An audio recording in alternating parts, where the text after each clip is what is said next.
नमस्कार, मैं अंजलि मिश्रा। स्वागत है आप सभी का हमारे चैनल में। धामी सरकार के 3 साल पूरे होने पर सीएम ने उपलब्धियां गिनाई और कहा कि जनहित में पार्टी के लिए साहसिक निर्णय लिए गए हैं। सरकार के 3 साल होने पर मुख्यमंत्री पुष्कर सिंह धामी ने पत्रकार वार्ता की। इस दौरान उन्होंने कहा कि इन 3 वर्षों में पार्टी ने जनहित में साहसिक कदम उठाए हैं। उन्होंने प्रदेश सरकार के 3 वर्षों को देवभूमि के लिए शानदार, ऐतिहासिक और इतिहास निर्माण करने वाला बताया। कहा कि पीएम मोदी के मार्गदर्शन में युवा उत्तराखंड युवा मुख्यमंत्री की अच्छी सोच, मेहनत और दृढ़ शक्ति से तीव्रता से आगे बढ़ रहे हैं। सीएम धामी के सरकार के 3 साल की उपलब्धियों को साझा किया और कहा कि अतिक्रमण के खिलाफ अभियान जारी रहेगा। कहा कि 4 धाम यात्रा से पहले 4 धाम यात्रा परिषद गठित हो जाएगा और इसके साथ उन्होंने ये भी कहा कि लैंड, थूक, लव जिहाद के खिलाफ कार्रवाई किसी वर्ग विशेष के खिलाफ नहीं है, बल्कि अराजक तत्वों के खिलाफ है। सीएम ने कहा कि भाजपा ने प्रदेश की जनता से जो भी वादे किए वे सभी पूरे हुए। हमारी प्राथमिकता राज्य की डेमोग्राफी और उसके देवभूमि स्वरूप को बरकरार रखने की है। समान नागरिक संहिता, धर्मांतरण कानून, दंगा रोधी कानून और सख्त भू कानून जैसे ऐतिहासिक और साहसिक कदम उठाए। सीएम धामी ने प्रदेश की जनता का आभार व्यक्त करते हुए कहा कि राज्य में विकट परिस्थितियों के दौरान भी जनता ने अपना हाथ हम पर रखा, हमारी पार्टी पर भरोसा जताया। इसके लिए मैं हद से दिल से हृदय से देवतुल्य जनता का धन्यवाद देता हूं। मुख्यमंत्री ने कहा कि 2022 में प्रदेश की जनता ने सरकार बदलने की मिथक को तोड़ दिया। प्रधानमंत्री नरेंद्र मोदी के नेतृत्व में उत्तराखंड में फिर से बीजेपी की सरकार बनी और केंद्रीय नेतृत्व ने मुझे प्रदेश की जनता की सेवा करने का मौका मिला। सीएम धामी ने कहा इन 3 सालों के कार्यकाल में जनता के लिए किए गए वादों को पूरा किया गया है। प्रधानमंत्री नरेंद्र मोदी के मार्गदर्शन में उत्तराखंड हर दिशा में विकसित हो रहा है। प्रदेश में रेल, हवाई, सड़क कनेक्टिविटी समेत जल विद्युत परियोजनाओं को भी आगे बढ़ाया गया है। क्या कुछ और कहना है सीएम पुष्कर सिंह धामी का, एक बार आप खुद सुनिए। 4 जुलाई 2021 को भारतीय जनता पार्टी के हाईकमान ने, आदरणीय प्रधानमंत्री जी ने, उनकी पार्टी ने और देवभूमि उत्तराखंड की जनता की आशीर्वाद से काम करने का अवसर मिला और दूसरा कार्यकाल 23 मार्च 2022 से प्रारंभ हुआ और एक सरकार यहां पर गठित हुई, क्योंकि पहला कार्यकाल ऐसे समय में था जब कोरोना महामारी थी और उस महामारी से हम सभी जूझ रहे थे, पूरा देश, पूरा विश्व जूझ रहा था। उसके बाद हम चुनाव में गए और चुनाव में आदरणीय प्रधानमंत्री मोदी जी के नेतृत्व में 2022 में भारतीय जनता पार्टी की सरकार बनी। लेकिन उससे पहले राज्य के अंदर राज्य स्थापना के बाद जितने भी चुनाव हुए, हर चुनाव में एक मिथक रहता था, एक परिपाटी थी कि हर चुनाव के बाद सरकार बदल जाती है। इस बार भी हमारे जो राजनीतिक विशेषज्ञ कहूं, विश्लेषक कहूं या विद्वान कहूं, उन सभी के विश्लेषण और उन सबके इस प्रकार का वातावरण था कि इस बार भी भाजपा की सरकार नहीं बनेगी, बल्कि सरकार बदल जाएगी, सरकार बदल जाएगी। लेकिन देवभूमि उत्तराखंड की जनता ने ये मिथक तोड़ा, एक परिपाटी बदली और हमारे प्रधानमंत्री जी के नेतृत्व में देवभूमि उत्तराखंड के अंदर एक इतिहास बना दिया। भारतीय जनता पार्टी को फिर से सरकार में आने का मौका दिया और हम जनता की आकांक्षाओं को, उनकी आशाओं को, विश्वास को आगे बढ़ाते हुए अनेक सारे निर्णय लेकर लगातार आगे बढ़ते रहे। कई आपदाओं की चुनौतियां हमारे सामने आई, कभी रैली की आपदा, कभी सिलकेरा टनल की आपदा, कभी जल भराव की आपदा, उधम सिंह नगर हरिद्वार में भीषण अत्यधिक वर्षा के कारण अनेक बार हमको पूरे चाहे चमोली जनपद से लेकर और पिछले वर्ष केदार घाटी की आपदा, सिलक्यारा टनल पूरे विश्व ने देखा कि एक किस प्रकार से रेस्क्यू ऑपरेशन वहां पर हुआ।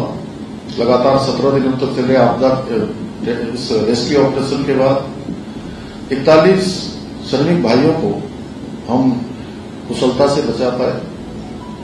पूरे देश के, दुनिया के लोगों का ध्यान वहां पर था। सभी एजेंसियां लगी थी, भारत सरकार की, राज्य सरकार की। अभी हाल ही में इसी फरवरी माह में माणा गांव का हिमस्खलन, बड़ा एवलॉन्च, जिसमें हम 54 लोगों में से 46 लोगों को बचाने में हमको सफलता मिली। दुर्भाग्य से 8 लोग, उनको हम नहीं बचा पाए। लेकिन उसके बाद भी लगातार अनवरत रूप से हमारी यात्रा चलती रही। कानून व्यवस्था की स्थिति हो, कोई भी चुनौतियां सामने आई तो हर चुनौती पर हम कभी पीछे रहकर हमने काम नहीं किया। हमारा विश्वास इस पर रहा कि हम धरातल पर जाएं, मौके पर जो भी स्थिति हो उस स्थिति का सामना करें। और आपदा का कालखंड हो, संकट का कालखंड हो, कोई चुनौती हो, हमने प्रयास किया है कि हम अपने लोगों के बीच में खड़े हों और उनके हम प्रतिनिधि हैं, तो अपनों का जो नेतृत्व है वो अपनों के बीच में हो, अपनों के साथ हो। इस वर्ष पिछले वर्ष 2024 में हमने जहां केदार घाटी की आपदा का सामना किया, वहीं हमने टिहरी जनपद में घनसाली क्षेत्र में, गुत्तू क्षेत्र में 3 बार बड़ी आपदाओं का सामना हमें करना पड़ा। और तीनों आपदाओं पर मैं स्वयं वहां पर पहुंचा। चाहे आज ट्रैफिक मैनेजमेंट हो, हम उस पर भी काम कर रहे हैं, जो चुनौतियां हमारे सामने आने वाली हैं।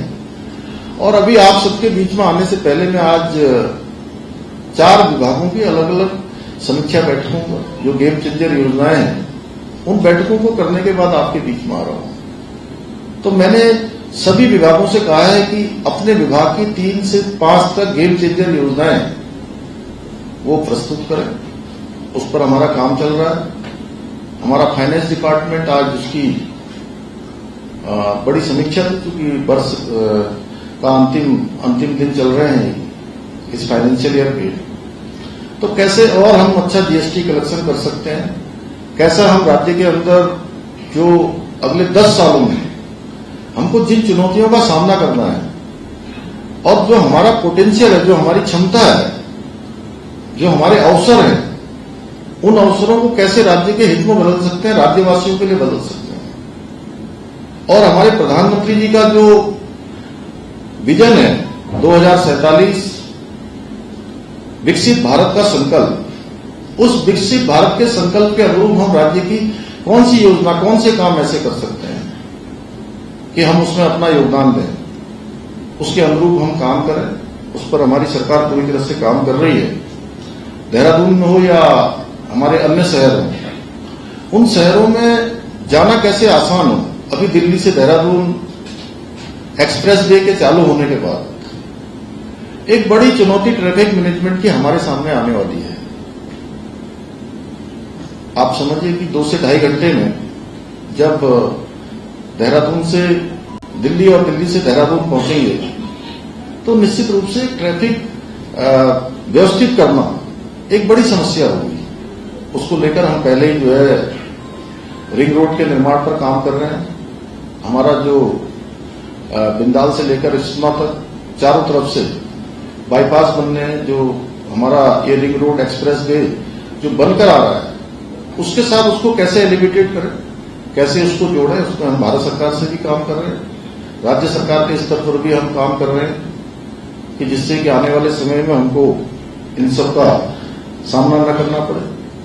इसके साथ ही राज्य के अंदर पूरे देश दुनिया के लोग हमारे बारे में, देवभूमि उत्तराखंड के लोगों के बारे में, देवभूमि के बारे में सबके मन में एक आस्था, श्रद्धा और विश्वास कि देवभूमि के लोग हैं, अच्छे लोग हैं, सच्चे लोग हैं, देवभूमि है, देवों की भूमि है, देवों के सबसे नजदीक का स्थान है। और यहां कई प्रकार की चुनौतियां हमारे सामने थी, डेमोक्रेटिक चेंज की, उसको लेकर हमने काम किया है। वेरिफिकेशन ड्राइव हम चला रहे हैं, जगह जगह पर अवैध अतिक्रमण, अवैध निर्माण, अवैध मदरसे, हमने इसको खाली करने का संकल्प लिया है। यह अभियान हमारा चल रहा है और यह अभियान तब तक चलेगा जब तक पूरी तरह से देवभूमि अतिक्रमण मुक्त नहीं होते, जब तक हम पूरी तरह से अवैध कब्जों को हटा नहीं देंगे, तब तक हमारा काम चलेगा। इसके साथ ही हमने राज्य के अंदर निवेश आए, निवेश नहीं रुकना चाहिए, यहां के उद्योग समूह यहां आने से नहीं रुकनी चाहिए, उसके लिए भी हम लगातार प्रयास कर रहे हैं। हमने आदरणीय प्रधानमंत्री जी के मार्गदर्शन में यहां पर इन्वेस्टमेंट समिट का आयोजन किया था, जिसमें 3,55,000 करोड़ से ज्यादा के एमओयू हमारे विभिन्न निवेशकों के साथ, उद्योग समूह के साथ हुए थे, जिसमें 80,000 करोड़ से अधिक की ग्राउंडिंग पर आज काम प्रारंभ हो गया है।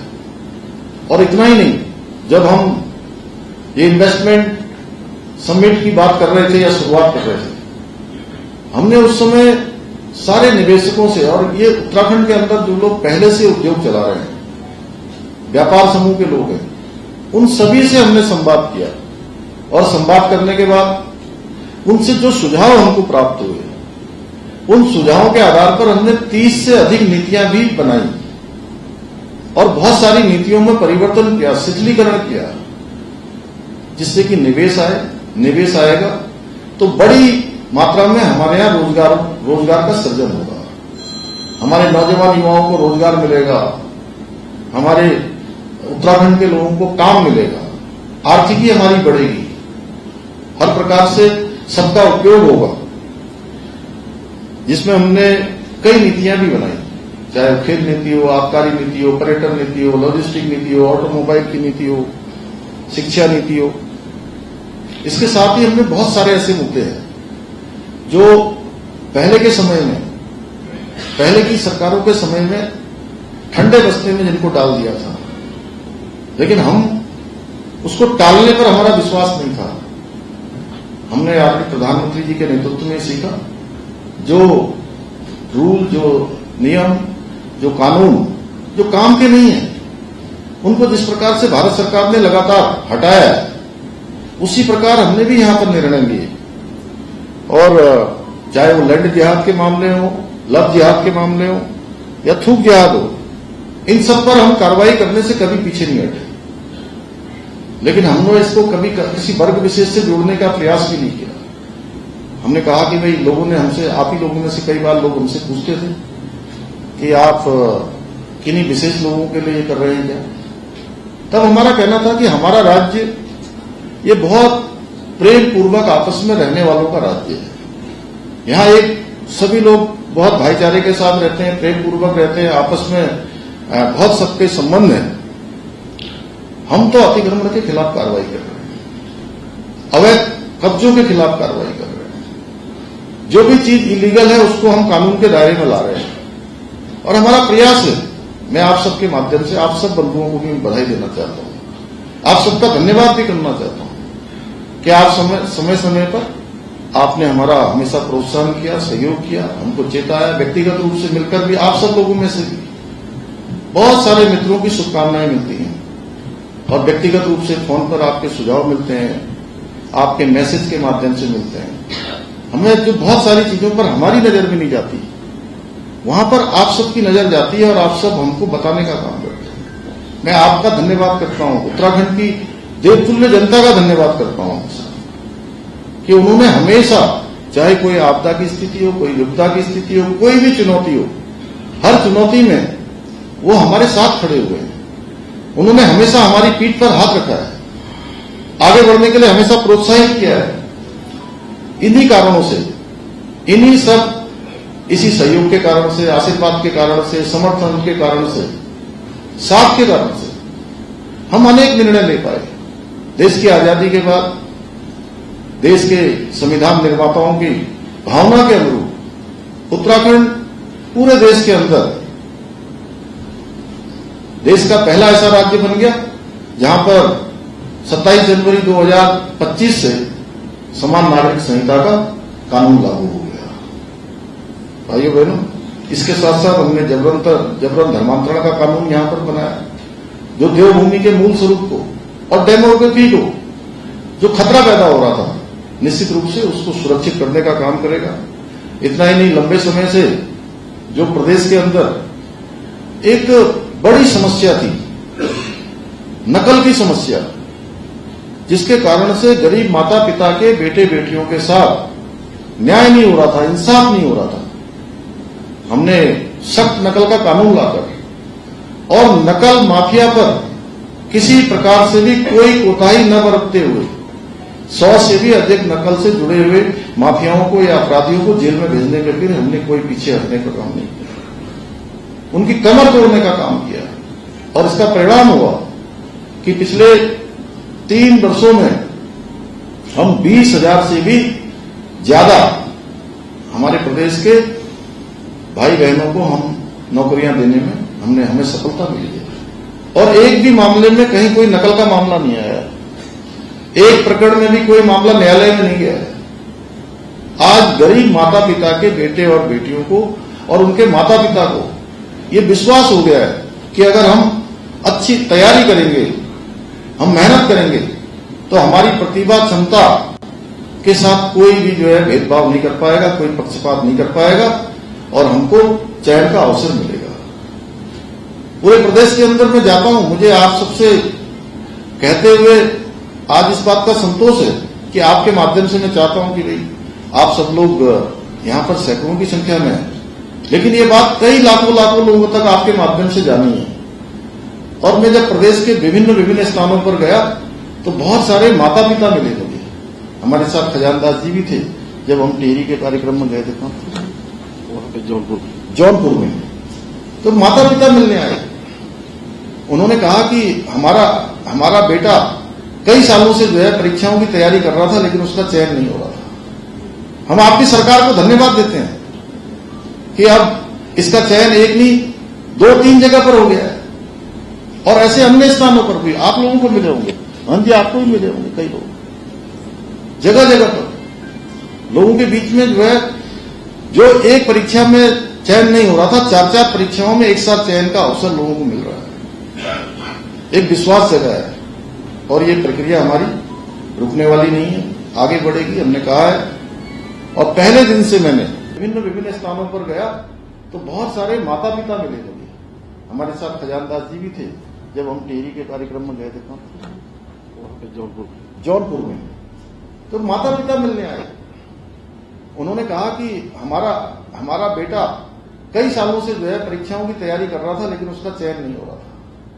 हम आपकी सरकार को धन्यवाद देते हैं कि अब इसका चयन एक नहीं 2-3 जगह पर हो गया है और ऐसे अन्य स्थानों पर भी आप लोगों को मिले होंगे। हाँ जी, आपको भी मिले होंगे कई लोग, जगह जगह पर लोगों के बीच में जो है, जो एक परीक्षा में चयन नहीं हो रहा था, 4-4 परीक्षाओं में एक साथ चयन का अवसर लोगों को मिल रहा है। एक विश्वास जगह है और ये प्रक्रिया हमारी रुकने वाली नहीं है, आगे बढ़ेगी, हमने कहा है।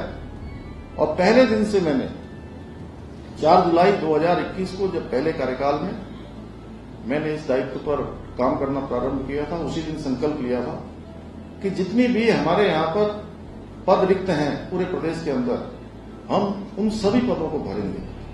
और मुझे आप सबको बताते हुए आज कुछ संतोष है इस बात का कि आप सबके सहयोग से हम एक तो नकल का कानून ला पाए और इतनी सारी नियुक्तियों को, अनेक चुनौतियां होने के बाद भी।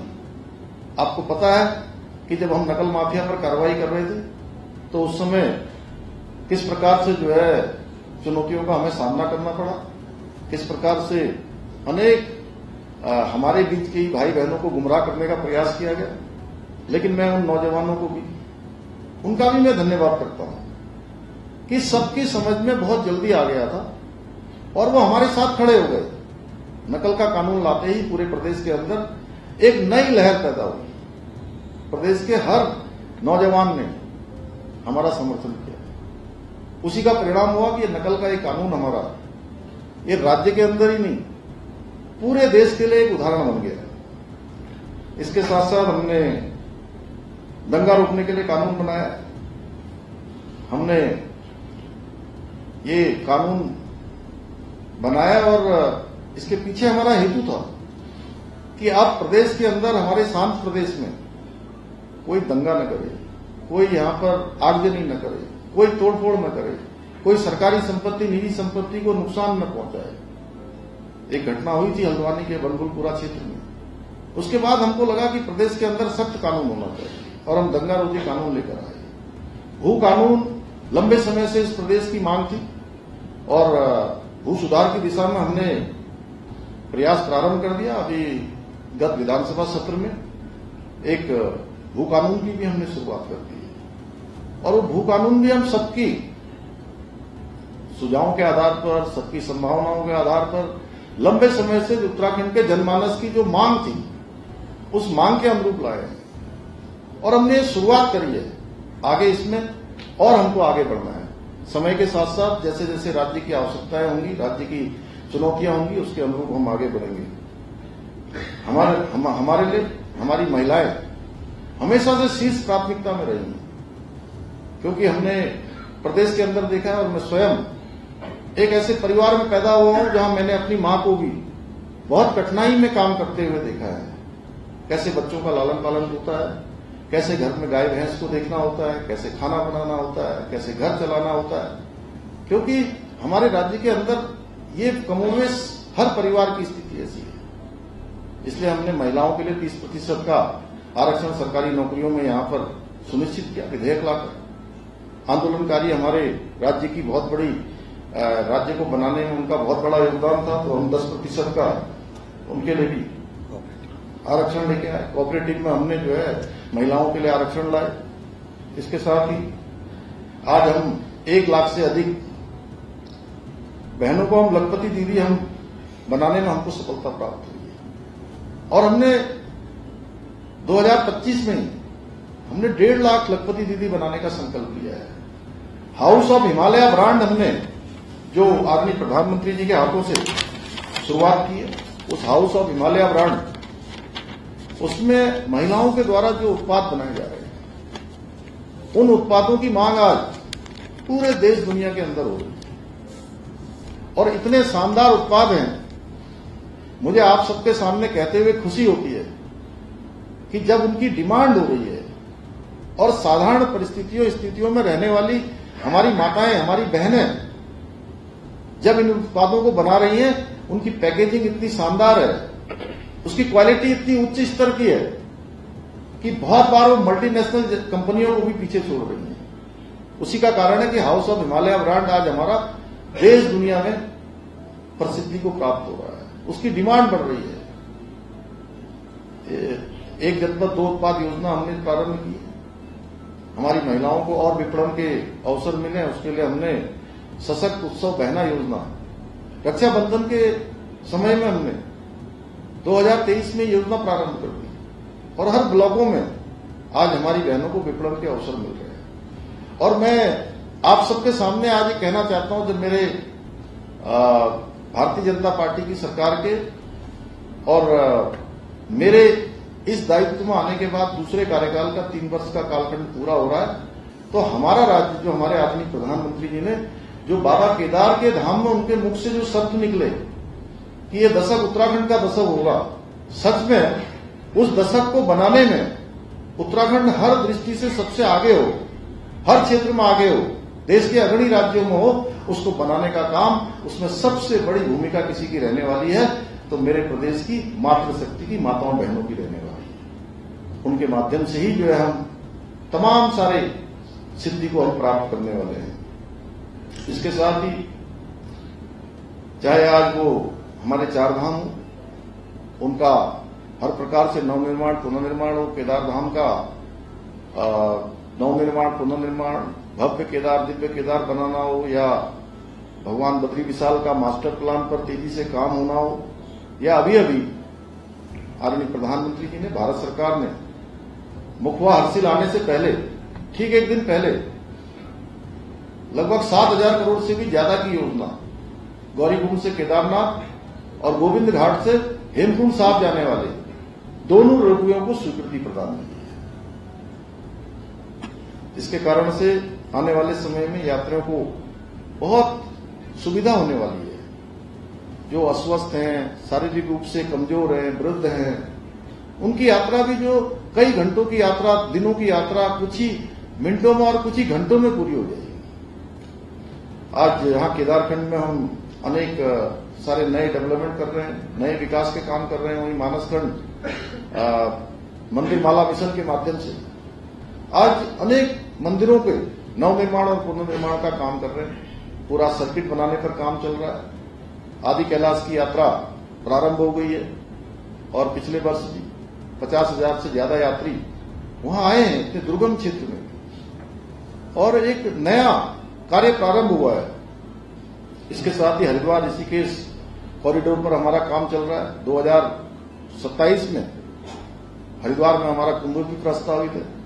हमारे दो पूरे राज्य के बीच में 12 सालों में होने वाली यात्रा नंदा राजजात भी होनी है, उसकी भी हम पूरी तैयारी कर रहे हैं। ऋषिकेश कॉरिडोर, हरिद्वार कॉरिडोर बना रहे हैं। इसके साथ साथ मां पूर्णागिरि के धाम पर जहां लाखों भक्त प्रत्येक वर्ष आते हैं, वहां हम शारदा कॉरिडोर बना रहे हैं, उस पर भी हमारा काम चल रहा है। विभिन्न बाढ़ परियोजनाओं पर काम शुरू हो गया, जो परियोजनाएं हमारी लंबे समय से रुकी हुई थी। मैं आपको बताऊं कि आप सब लोग जो देहरादून के आसपास रहते होंगे वो देखते होंगे लंबे समय से कि लखवाड़ बांध बनेगा, लखवाड़ बांध बनेगा, लेकिन 4 दशक 5 दशक बीत गए। क्यों भंडारी जी, चंद्रशेखर भाई, आपने भी सुना होगा बचपन से, कमल जी, सतीश जी, आपने तो ये स्वीकृति भी आदरणीय प्रधानमंत्री जी के प्रधानमंत्री बनने के बाद हमको स्वीकृति हुई। आज लखवाड़ बांध परियोजना पर काम प्रारंभ हो गया। सौंग बांध परियोजना, जिसमें अगले 50 सालों तक देहरादून में पेयजल का कोई संकट नहीं होने वाला, जल स्तर भी बढ़ने वाला है। उस परियोजना की भी हमको स्वीकृति मिल गई। जमरानी बांध परियोजना, तराई भाबर हल्द्वानी में बनने वाली ये परियोजना, ये उत्तराखंड के पूरे तराई भाबर के साथ साथ हमारे राज्य के साथ लगे हुए उत्तर प्रदेश के भी कई जिलों को लाभ देने वाली है। वो योजना पिछले 6 दशक से अधिक समय से रुकी हुई थी। हम तो पैदा भी नहीं हुए थे तब से जो है उस योजना की बात लोग करते थे, लेकिन ये सारी योजनाएं आदरणीय प्रधानमंत्री मोदी जी के कालखंड में हमको इसकी स्वीकृति मिली है। प्रदेश में रेल का काम चल रहा है तेजी से। ऋषिकेश कर्णप्रयाग रेल लाइन पर काम चल रहा है। अनेक नए नए हमारे स्टेशनों का निर्माण हो रहा है। भारत सरकार के सहयोग से हमारा रेल का बजट बढ़ा है। रोपवे पर काम हो रहा है, रोड पर काम हो रहा है। हेली सेवाओं का हम विस्तार कर रहे हैं। जगह जगह हमारे 13 के 13 जनपद और अनेक डेस्टिनेशन जो हमारे टूरिस्ट डेस्टिनेशन है, टूरिज्म के डेस्टिनेशन है, उन सभी पर हम हेली सेवा प्रारंभ कर रहे हैं। प्रत्येक जनपद को अभी जोड़ने का काम हमने हेली सेवा से प्रारंभ कर दिया है। और खनन एक ऐसा विभाग होता था जिसमें जो है हर साल कुछ प्रश्न चिन्ह खड़े होते थे। जहां का रेवेन्यू 400 करोड़ 500 करोड़ बड़ी मुश्किल से होता था, आज ही मैंने फाइनेंस डिपार्टमेंट की आज बैठक करी है, 1100 करोड़ इस साल में अभी तक रेवेन्यू प्राप्त हो गया है। सरकार की कोई नीति अच्छी होती है तो उसके परिणाम दिखाई देते हैं। ये जरूर है कि शुरू में चुनौतियों का सामना करना पड़ता है, लेकिन आज हम हर तरह से आगे बढ़ रहे हैं।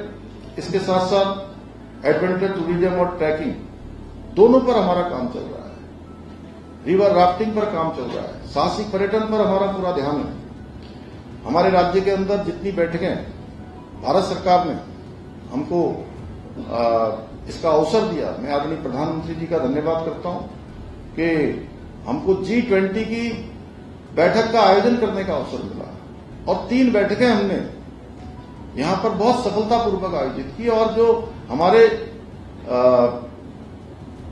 दुनिया के प्रतिनिधि यहां आए थे, डेलीगेट्स, वो एक अच्छा अनुभव लेकर गए, शानदार अनुभव लेकर गए और हमारे ब्रांड एम्बेसडर के रूप में पूरी दुनिया में उत्तराखंड का उन्होंने जो है कहीं न कहीं हमारी प्रसिद्धि बढ़ाने का काम किया। इन्वेस्टर समिट हमारा बहुत सफल आयोजन रहा, वो भी एक अच्छा अनुभव रहा। अभी हाल में संपन्न हुए आप सबके सहयोग से 38वें राष्ट्रीय खेल, और इन राष्ट्रीय खेलों में भी देश भर के आए हुए खिलाड़ियों का एक अच्छा अनुभव देवभूमि उत्तराखंड के लिए रहा। और इसके साथ साथ हम खुद जो हमारा स्थान जो है 25वें स्थान पर 37वें खेलों में था और 38वें राष्ट्रीय खेलों में हमारा स्थान 7वें स्थान पर आ गया। और अगर पदक तालिका की बात करें तो हम चौथे नंबर पर हैं। देवभूमि, वीरभूमि के साथ अब हम खेल भूमि के रूप में भी स्थापित होने की दिशा में आगे बढ़ रहे हैं। वेडिंग डेस्टिनेशन हम बनाने पर पूरी तरह से प्रतिबद्ध हैं। आदरणीय प्रधानमंत्री जी ने हमको मार्गदर्शन दिया है। अभी मुखवा में भी उन्होंने देश दुनिया के लोगों को एक तरह से अपील की है उन्होंने कि वेडिंग के लिए देवभूमि उत्तराखंड आइए। हम चाहे हमारा आज त्रिजुगी नारायण का क्षेत्र हो, रामनगर का क्षेत्र हो, या हमारा चूका का क्षेत्र हो, या हरिद्वार ऋषिकेश के अनेक स्थल हो, उन सभी पर हम वेडिंग डेस्टिनेशन पर और ज्यादा जो है उसको विस्तार करने पर, नए एस्टेब्लिशमेंट करने पर हम पूरी तरह से इस पर काम कर रहे हैं। हमने भ्रष्टाचार पर लगातार प्रहार किया, लगातार विजिलेंस डिपार्टमेंट ने कार्रवाइयां की और इस पर हम आने वाले समय में और भी सख्त रूप अपनाने वाले हैं। जितनी ट्रैपिंग है वो ट्रैपिंग हो रही है लगातार। कहीं पर भी अगर कोई मामले आएंगे तो उन पर सीधे सीधे कार्रवाई होगी। एक नया काम हमने इस वर्ष प्रारंभ किया, राष्ट्रीय और अंतर्राष्ट्रीय प्रवासी दिवसों का आयोजन किया। देश भर के अंदर रहने वाले उत्तराखंड के प्रवासी भाई बहनों को देवभूमि उत्तराखंड के विकास में उनको भी सहयोगी बनाने के लिए ये जो हमारी यात्रा चल रही है कि उत्तराखंड देश का श्रेष्ठ राज्य बने, उस यात्रा में हमारे सभी सहयोगी बने, देश दुनिया में रहने वाले लोग बने।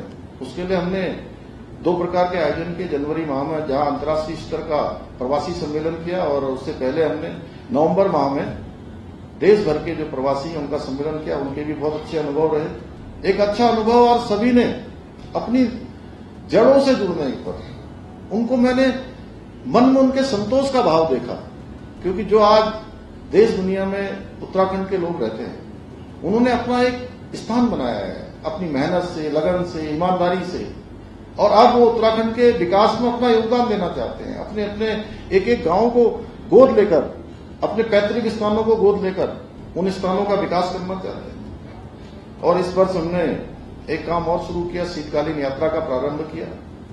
और ये शीतकालीन यात्रा निश्चित रूप से हमारे राज्य के लिए बहुत बड़ा गेम चेंजर होने वाली है, गेम चेंजर होने वाली है। और इससे जो 6 महीने हमारे दुकानदार हैं, होम स्टे वाले हैं, होटल वाले हैं, टैक्सी वाले हैं, टूरिस्ट गाइड हैं, इन सभी का काम चलने वाला है।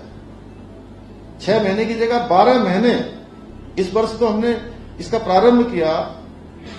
चूंकि कुछ व्यवस्थाएं भी हमने करी, आने वाले समय में हम और अच्छी व्यवस्था करेंगे, पहले से तैयारी करेंगे, लोगों को बुलाएंगे, आमंत्रित करेंगे। कुछ हमारे प्रमुख जो लोग हैं जिनके आने के बाद लोग उन स्थानों की ओर ध्यान जाएगा। जैसे आदरणीय प्रधानमंत्री जी आदि कैलाश गए, प्रधानमंत्री जी हमारे जब केदारनाथ की उन्होंने गुफा में जाकर रात्रि प्रवास किया, माणा गांव गए और अभी मुखवा हर्सिल गए, और उसके बाद वहां जाने वाले यात्रियों की संख्या बढ़ गई और इस वर्ष उन्होंने इस यात्रा को प्रोत्साहित किया। निश्चित रूप से ये यात्रा हमारे राज्य के लिए बहुत बड़ा समृद्धि का कारण बनने वाली है। और हम विकास के मामले में जो प्रयास कर रहे हैं, हमारी दिशा बिल्कुल सही तरीके से आगे बढ़ रही है। उसी का परिणाम है कि एसडीजी इंडेक्स जो भारत सरकार का नीति आयोग प्रत्येक वर्ष एसडीजी इंडेक्स को जो घोषित करता है, उस SDG index sustainable development goal, सतत विकास के लक्ष्यों को प्राप्त करने में उत्तराखंड को पूरे देश के अंदर पहला स्थान प्राप्त हुआ है। पहले स्थान पर देवभूमि आई है। बेरोजगारी दर में भी हमने 4.4% की हमको कमी लाई है। रोजगार देने में भी हम आगे बढ़े हैं और राष्ट्रीय औसत से भी हम आगे निकले हैं। इसके साथ ही हमने स्टार्टअप के क्षेत्र में अच्छी वर्ष की श्रेणी में हमने स्थान प्राप्त किया है।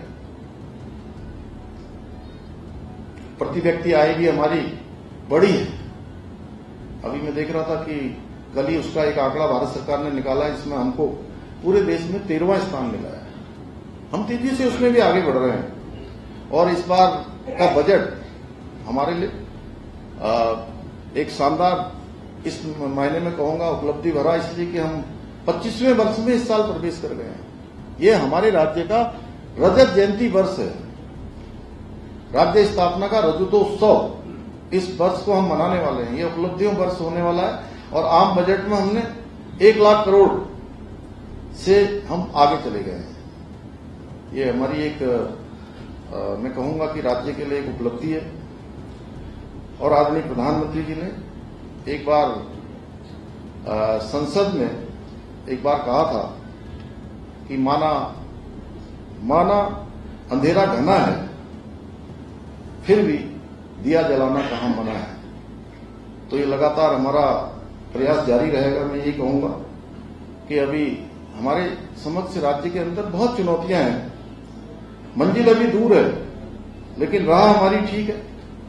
मुझे पूरा विश्वास है कि उत्तराखंड को देश का श्रेष्ठ राज्य बनाने का जो हमारा विकल्प रही संकल्प है, उस संकल्प को आप सबके आशीर्वाद से, आप सबकी शुभकामनाओं से और उत्तराखंड की देवतुल्य जनता के आशीर्वाद से हम विकल्प रही संकल्प को पूरा करने में अवश्य सफल होंगे।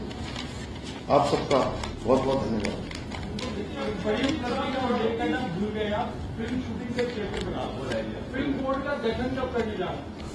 नहीं, हमारी वो प्रक्रिया बिल्कुल चल रही है और जल्दी हम उसको करेंगे। और इसमें भी हमको मोस्ट फिल्म फ्रेंडली भारत सरकार का जो अवार्ड है वो भी हमको प्राप्त हुआ है। और इतनी फिल्मों की शूटिंग हो रही है कि बड़ी संख्या में लोग, और 200 के लगभग जो है फिल्मों की यहाँ शूटिंग हो रही है। और आने वाले समय में, एक समय में जब देश के अनेक स्थान उनको फिल्म शूटिंग के लिए अच्छे डेस्टिनेशन जो थे, आज उत्तराखंड उसमें शामिल हो गया है। और शामिल ही नहीं हो गया है बल्कि जो फिल्म निर्माता है उनकी पहली पसंदीदा स्थान भी बनता जा रहा है।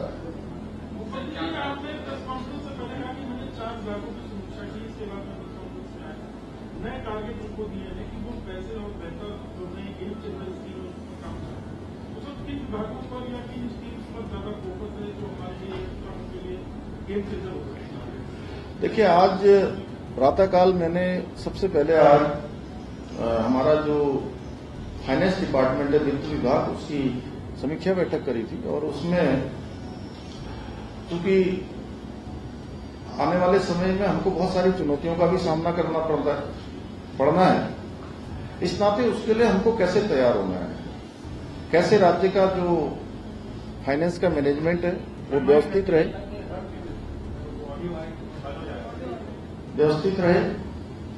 उसके लिए उनको 10 साल की योजना, कार्य योजना और आने वाले 2047 का जो प्रधानमंत्री जी का हमारे विकसित भारत का संकल्प है, उस विकसित भारत के संकल्प में हम किस प्रकार से योगदान कर सकते हैं, क्या चुनौतियां हमारे सामने होने वाली हैं और क्या बेस्ट प्रैक्टिस हर डिपार्टमेंट बनाए कि जो केवल राज्य के लिए नहीं, पूरे देश के लिए एक अलग प्रकार का उदाहरण प्रस्तुत हो।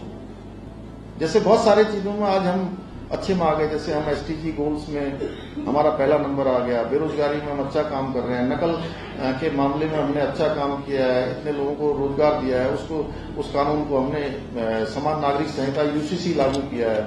तो देश में बहुत सारी चीजों में आज हमारे लिए ये पूरे देवभूमि उत्तराखंड वासियों के लिए एक गौरव की बात है कि हम जो भी फैसले ले रहे हैं या जो भी निर्णय कर रहे हैं, जो कानून बना रहे हैं, आज वो पूरे देश के लिए भी कहीं न कहीं एक उदाहरण के रूप में हो रहे हैं। और आदरणीय प्रधानमंत्री जी ने हमारे राज्य स्थापना दिवस पर राज्यवासियों को संबोधित करते हुए अपने उद्बोधन में ये बात कही है। शुरुआत जो है होने को है, 1 लाख से ज्यादा लोगों ने पहले ही उसमें रजिस्ट्रेशन करवा दिए, चुनौतियां भी बड़ी किस तरीके से देख रहे हैं? देखिए, इस बार मैं 2 बार पहले भी बैठक कर चुका हूं, मैं स्वयं उसकी समीक्षा कर रहा हूं और बहुत जल्दी 4 धाम यात्रा को और व्यवस्थित करने के लिए 4 धाम यात्रा परिषद हम उसका एक गठन करने वाले हैं, जो यात्रा को विधिवत रूप से संचालित करेंगी। और क्षमता भी बढ़ गई है और क्षमता भी बढ़ रही है और साथ साथ होम स्टे बन रहे हैं, होटल बन रहे हैं। और दूसरा यह है कि आसपास के जो स्थान है, हमारे देव स्थानों के आसपास, चूंकि जब यात्रा का शुभारंभ होता है वो एक हमारा बहुत पीक आवर्स होता है, 1-1.5 महीने का जो समय है उस कालखंड में आसपास के क्षेत्रों में भी जो देव स्थानों के आसपास के धामों के आसपास के स्थान हैं, उनको हम डेवलप करने पर भी विचार कर रहे हैं। रजिस्ट्रेशन की व्यवस्था और अच्छी हो, यात्रा का और अच्छी व्यवस्थित तरीके से यात्रा हो, उन सभी पर विचार करके प्रत्येक विभाग वाइज हम लोग लगातार उसकी समीक्षा कर रहे हैं। अभी यात्रा प्रारंभ होने से पहले अभी और भी हमारी बैठकें होनी, जिसका क्रम लगातार अनुरूप रूप से जारी रहेगा। अवैध अतिक्रमण पे कार्रवाई हुई, हजारों एकड़ लैंड बैंक भी बना।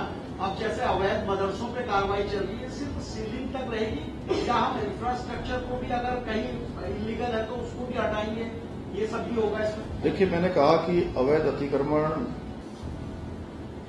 अवैध मजारें, अवैध जो भी हैं, जो इलीगल है, सबको लीगल रूप में लाया जाएगा। और जब तक ये अतिक्रमण पूरी तरह से इंक्रोचमेंट नहीं हटाया जाएगा, नहीं हटेगा, तब तक ये अभियान जारी रहेगा। और ये काम केवल शुरू करने के लिए नहीं है, ये काम बिल्कुल पूरी तरह से साफ सफाई करने के लिए। सर, आपने कहा, मैं इसलिए एक बात और बोलना चाह रही हूँ, आपने कहा कि जो भी अवैध है उस पर कार्रवाई करेंगे, रजिस्ट्रेशन की प्रक्रिया भी शुरू होगी कि मदरसे रजिस्टर्ड हो। लेकिन सवाल ये है कि जो रजिस्टर्ड मदरसों से भी पढ़कर बच्चे निकल रहे हैं, उनका भविष्य क्या? क्योंकि वो समकक्षता में अभी भी भटक रहे हैं, कोई समकक्षता ही नहीं है, न उत्तराखंड बोर्ड सर्टिफिकेशन है, न कहीं और। तो क्या इस दिशा में काम किया जाएगा? देखिए, जब सब व्यवस्थित किया जा रहा है तो उस दिशा में भी काम करेंगे। उसी के लिए काम हो रहा है कि सब व्यवस्थित हों, सारी चीजें ठीक हो जाएगी। धन्यवाद, आप सभी का बहुत बहुत धन्यवाद। तब जाइएगा आप लोग, बहुत बहुत धन्यवाद। जैसा कि आपने सुना कि सीएम धामी ने कहा, केंद्र सरकार के सहयोग से ही प्रदेश में कई बड़े रोपवे प्रोजेक्ट का निर्माण किया गया है। केदारनाथ हेमकुंड साहिब की सौगात हाल ही में केंद्र सरकार ने उत्तराखंड को दी है। सीएम ने कहा कि 2022 के चुनाव के दौरान प्रदेश की जनता से यूनिफॉर्म सिविल कोड लागू करने का वादा किया था, जिसके बाद हमने सारी औपचारिकताएं पूरी कर यूनिफॉर्म सिविल कोड लागू किया है। परीक्षाओं में पारदर्शिता के लिए नकल विरोधी कानून उत्तराखंड में लागू किया गया। धर्मांतरण कानून की दिशा में भी प्रदेश में अहम कदम उठाए गए। मुख्यमंत्री ने भू कानून का जिक्र करते हुए कहा, जो है भू कानून को लेकर मांग उठ रही थी, इस मांग को भी राज्य सरकार ने पूरा किया। ऐसे कई बड़े उदाहरण 3 साल के दौरान उत्तराखंड में जो है किए गए हैं। तो ऐसे में आपने सुना है कि किस तरीके से पुष्कर सिंह धामी बता रहे हैं कि कितना कुछ काम जो है ऐसे नई सरकार ने किया है, सब बीजेपी की सरकार ने किया है। जो वादे किए उन्होंने से धरातल पर उतारा है और जनता की जो उम्मीद थी उस पर सरकार खड़ी उतरी है और इतने सालों के काम जो है उन्होंने गिनवाए हैं। तो ऐसे में हमने आपको जो पूरा मामला है विस्तार से बताया है कि पूरा मामला क्या है। आपने पुष्कर सिंह धामी का बयान भी सुना है और इस मामले पर अब आपकी भी जो राय हो हमें कमेंट सेक्शन में कमेंट करके जरूर से जरूर साझा करिएगा। धन्यवाद।